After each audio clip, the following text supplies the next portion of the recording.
오늘 우리는 우리가 가진 믿음을 다시 한번 냉철하고 깊이 있게 점검해 보려 합니다. 혹시 여러분은 나는 신앙생활을 정말 잘하고 있어, 나는 하나님을 완벽하게 이해하고 있어라고 확신하며 살아가고 계신가요? 어쩌면 우리의 신앙은 우리가 겉으로 드러내는 모습보다 훨씬 더 깊은 곳에서 예기치 않게 흔들리고 있을지도 모릅니다. 안타깝게도 믿는 사람일수록 더 쉽게 빠져들 수 있는, 그러나 정작 본인은 전혀 깨닫지 못하는 치명적인 영적 착각들이 우리 주변에 교묘하게 도사리고 있습니다. 오늘 이 시간 우리 각자의 신앙의 현주소를 그 어떤 꾸밈도 없이 정직하게 들여다보고 진정한 믿음의 길을 다시 한번 확고히 다짐하는 귀하고 특별한 시간이 되기를 간절히 소망합니다. 우리의 영혼을 깨우는 이 깊은 성찰의 여정에 함께 동참해 주시길 바랍니다. 첫 번째 착각은 바로 우리의 느낌을 신앙의 절대적인 기준으로 삼는 것입니다. 마음이 뜨거워지고 뜨거운 눈물이 봇물처럼 쏟아지며 왠지 모르게 평안하고 충만한 감정이 밀려온다고 해서 그것이 무조건적으로 하나님의 뜻이라고 단정할 수 있을까요? 물론 감정은 신앙생활의 중요한 한 부분이자 때로는 하나님과의 교감에서 오는 선물일 수도 있습니다. 하지만 그것이 우리 신앙의 유일한 혹은 절대적인 기준이 되어서는 결코 안 됩니다. 성경은 고린도후서 11장 14절을 통해 우리에게 강력하고도 준엄한 경고의 메시지를 던집니다. 사탄도 자기를 광명의 천사로 가장하나니 우리의 감정은 때때로 우리를 현혹하고 진리로부터 멀어지게 만들 뿐만 아니라 영적인 혼란 속으로 인도할 수도 있습니다. 진짜 하나님의 뜻은 일시적인 느낌이나 순간적인 감정이라는 변덕스러운 기초 위에 세워지는 것이 아니라 영원 불변하며 흔들림 없는 하나님의 말씀 위에 견고히 서 있어야 합니다. 내 감정이 요동치고 혼란스러워 앞길을 분간하기 어려울 때일수록 지금 내 마음과 생각이 과연 성경의 변함없는 진리와 온전히 일치하는지 먼저 하나님의 말씀을 펴서 깊이 확인하고 묵상해 보십시오. 오직 말씀만이 우리의 어두운 길을 밝히는 등불이 되며 우리의 영혼을 바른 길로 인도하는 유일한 나침반이 될 것입니다. 감정에 휘둘리지 않는 견고한 믿음을 소유하기 위해 우리는 매일 말씀을 가까이 해야 합니다. 두 번째 착각은 바쁜 사역이 곧 영적인 건강함과 동일하다고 착각하는 것입니다. 우리는 예배에 열정적으로 참여하고 교회를 위해 봉사하며 주님을 향한 뜨거운 헌신을 통해 우리의 믿음을 표현하곤 합니다. 이러한 열심은 분명 아름답고 귀한 것이며 하나님께서 기뻐하시는 모습일 것입니다. 하지만 과연 그 열심이 하나님과 나 사이의 은밀한 기도와 깊은 교제를 대체하고 있지는 않습니까? 우리는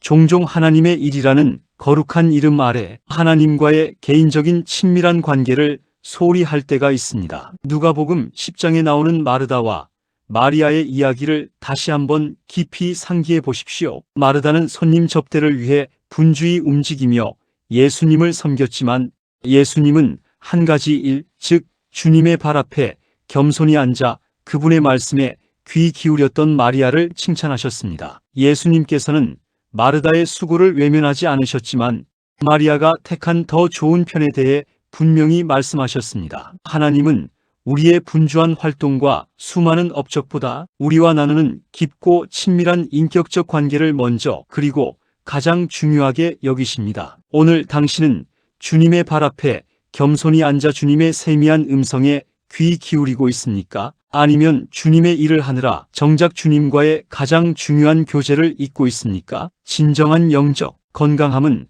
바쁜 사역 속에 묻혀버리는 것이 아니라 고요함 속에서 주님과 함께하는 깊은 시간, 곧 묵상과 기도 속에서 싹트고 자라납니다. 우리가 행하는 모든 사역의 근원이 주님과의 온전한 관계에서 출발할 때 비로소 우리의 섬김은 참된 의미를 지니게 될 것입니다. 세 번째 착각은 신앙의 경력에서 오는 교만이라는 치명적인 함정입니다. 나는 오랫동안 교회를 다녔으니까 이 정도면 신앙생활은 충분히 괜찮아. 이 생각만큼 우리의 영혼을 병들게 하고 영적인 성장을 가로막는 것은 없습니다. 우리는 종종 우리의 신앙 연륜이 곧 영적 성숙을 의미한다고 착각하고 스스로를 과대평가하는 경향이 있습니다. 베드로 사도를 기억하십니까? 다 주를 버릴지라도 나는 결코 주님을 버리지 않겠습니다라고 자신만만하게 그리고 뜨겁게 고백했던 그가 가장 결정적인 순간에 예수님을 3번이나 부인했습니다. 이는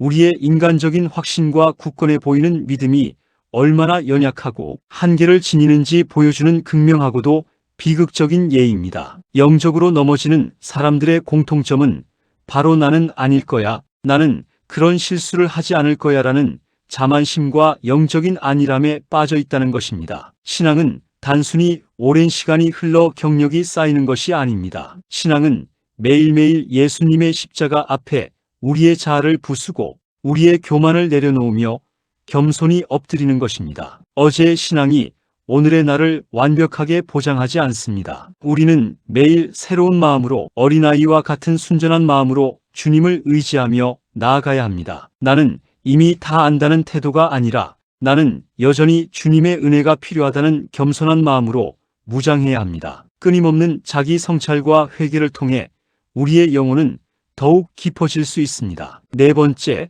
우리의 욕심과 두려움을 하나님의 음성으로 교묘하게 포장하는 경우입니다. 우리는 종종 자신의 강한 욕망이나 깊은 내면의 두려움을 믿음이라는 이름으로 혹은 하나님의 뜻이라는 거룩한 명분으로 정당화하려 합니다. 내 개인적인 욕심인데 믿음이라고 부르고 내 자신의 나약함과 두려움 때문에 포기한 것인데 하나님이 이 길을 막으셨다고 합리화하는 경우가 있습니다. 하지만 성령님은 결코 하나님의 말씀과 반대되는 방향으로 우리를 인도하시지 않습니다. 성령님은 언제나 진리의 영이시며 말씀의 원리에 따라 우리를 이끄십니다. 하나님의 음성은 흥분이나 감정적인 확신에 휩싸여 들리는 것이 아닙니다. 오히려 고요한 가운데서 말씀에 순종하려는 우리의 겸손한 마음과 삶을 통해 검증됩니다. 히브리서 4장 12절은 말씀합니다. 하나님의 말씀은 살아있고 활력이 있어 좌우에 날 선 어떤 검보다도 예리하여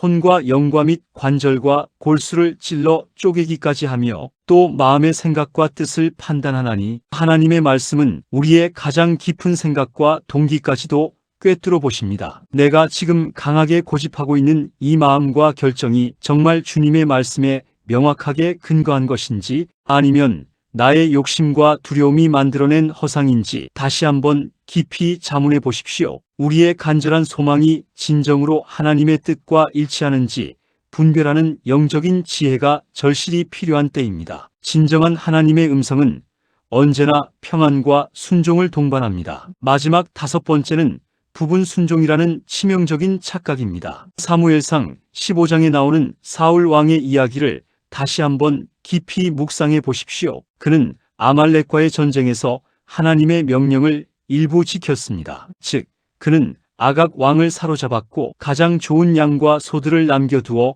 그것들을 하나님께 제사 드리려 했습니다. 겉으로 보기에는 하나님을 위한 행위처럼 보였을 수도 있습니다. 하지만 하나님은 그것을 온전한 순종으로 인정하지 않으셨습니다. 사무엘 선지자는 사울 왕에게 준엄하게 선포했습니다. 순종이 제사보다 낫고 듣는 것이 순양의 기름보다 나으니 사무엘상 15장 22절. 하나님은 99%의 순종을 원하시는 것이 아닙니다. 그분은 우리의 중심 전체, 우리의 모든 것을 다한 온전하고 전폭적인 순종을 원하십니다. 우리는 종종 우리에게 유리하거나 편한 부분만 선택적으로 순종하려 합니다. 형식적인 믿음, 내 편의대로 골라 하는 순종은 하나님 앞에 온전하고 기쁨이 되는 제사가 될 수 없습니다. 하나님의 말씀은 타협의 여지가 없으며 우리에게 전적인 순종을 요구하십니다. 지금 당신의 순종은 어느 단계에 머물러 있습니까? 우리는 하나님 앞에서 어떠한 타협도 없이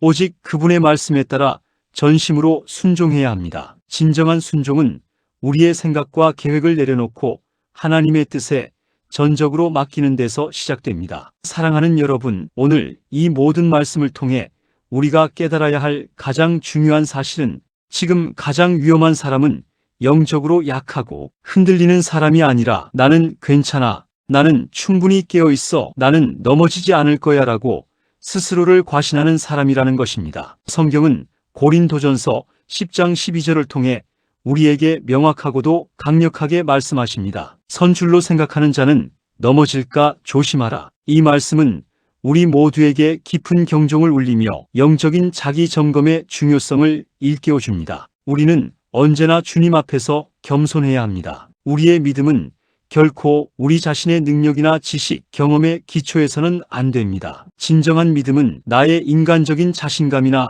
교만을 키우는 것이 아닙니다. 진정한 믿음은 매일 하나님 앞에서 나의 부족함과 연약함을 인정하고 나의 자아를 부수며 오직 그분의 말씀 앞에 나를 세우는 것입니다. 오늘 이 시간 여러분의 마음속에 교묘하게 자리 잡고 있던 이 5가지 영적 착각들을 예수 그리스도의 십자가 앞에 모두 내려놓으시길 바랍니다. 우리의 모든 착각과 오해를 주님의 보혈로 씻어내고 다시 처음 마음으로 돌아가 오직 말씀과 기도로 하나님과 깊이 동행하며 매일매일 주님의 뜻을 분별하고 따르는 진정한 제자의 길을 걷는 저와 여러분이 되기를 간절히 소망합니다. 우리가 오직 주님만을 의지하며 나아갈 때 우리는 진정한 자유와 평안을 얻게 될 것이며 우리의 삶은 주님의 영광을 드러내는 통로가 될 것입니다. 함께 간절히 기도하겠습니다. 사랑과 은혜가 풍성하신 하나님 아버지, 오늘 이 귀한 시간을 통해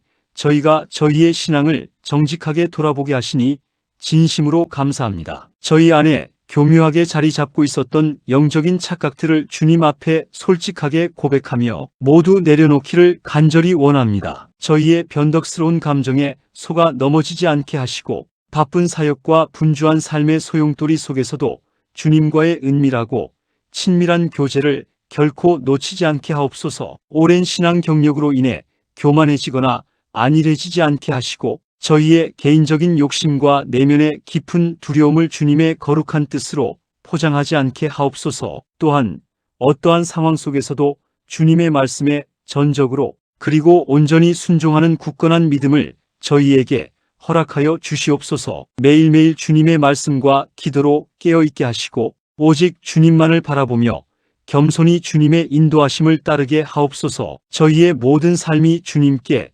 온전히 드려지는 거룩한 산 제사가 되기를 원합니다. 예수님의 이름으로 간절히 기도합니다. 아멘. 오늘 이 영상이 여러분의 영적 성장에 조금이나마 깊은 통찰과 도움이 되었다면 주저하지 마시고 구독과 좋아요를 꼭 눌러주세요. 그리고 댓글로 여러분의 결단과 깨달음 그리고 받은 은혜를 나누어 주시면 감사하겠습니다. 여러분의 작은 나눔과 고백이 다른 많은 이들에게 큰 도전과 위로 그리고 격려가 될 수 있습니다. 다음 영상에서도 우리의 영혼을 깨우는 또 다른 영적 통찰과 도전적인 메시지로 다시 찾아뵙겠습니다. 감사합니다. 주님의 은혜가 항상 함께 하시기를 축복합니다.